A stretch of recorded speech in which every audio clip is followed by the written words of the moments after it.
भारत सरकार आणि महाराष्ट्र सरकारतर्फे हिंद की चादर हा कार्यक्रम घेण्यात येत आहे आणि खारघरला याचा मोठा कार्यक्रम होणार आहे। याच्यामध्ये पूर्ण महाराष्ट्रातून भाविक सहभागी होणार आहेत आणि माझे आपल्या सगळ्यांना आव्हान राहील नाशिक पोलिसांचं की आपण या कार्यक्रमात खारघरला सहभागी व्हावं। आणि मी आज आपल्या नाशिक जिल्ह्याचे कलेक्टर आयुष प्रसाद जी यांचा आभार मानतो की त्यांनी ही रॅली या ठिकाणी आयोजित केलेली आहे आणि पोलीस विभाग नाशिक शहर पोलीस यांना याच्यात सहभागी करून घेतलेला आहे। सत श्री अकाल, जय हिंद। हिंद हिंद की चादर कार्यक्रम 28 फरवरी आणि 1 मार्चच्या दिवशी खारघर नवी मुंबईमध्ये आयोजन करण्यात आलेली आहे। या कार्यक्रमाच्या अनुषंगाने नाशिक जिल्ह्यातून प्रत्येक भागातून मोठ्या संख्येमध्ये जो आपले श्रद्धालू आहे ते त्या ठिकाणी जात आहे। याच्यासाठी सगळे व्यापक नियोजन जो आहे ते करण्यात आलेली आहे।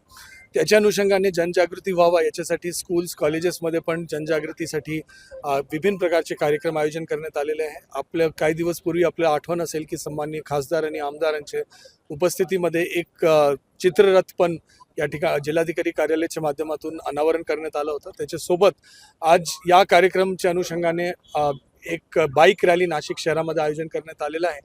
या बाईक रॅलीमध्ये पोलीस विभागाच्या माध्यमातून दामिनी पथक असेल आणि इतर म्हणजे लोकांच्या माध्यमातून या बाईक रॅलीमध्ये लोक सहभागी होत आहे। मोठ्या प्रमाणात जनजागृती या ठिकाणी चालू आहे।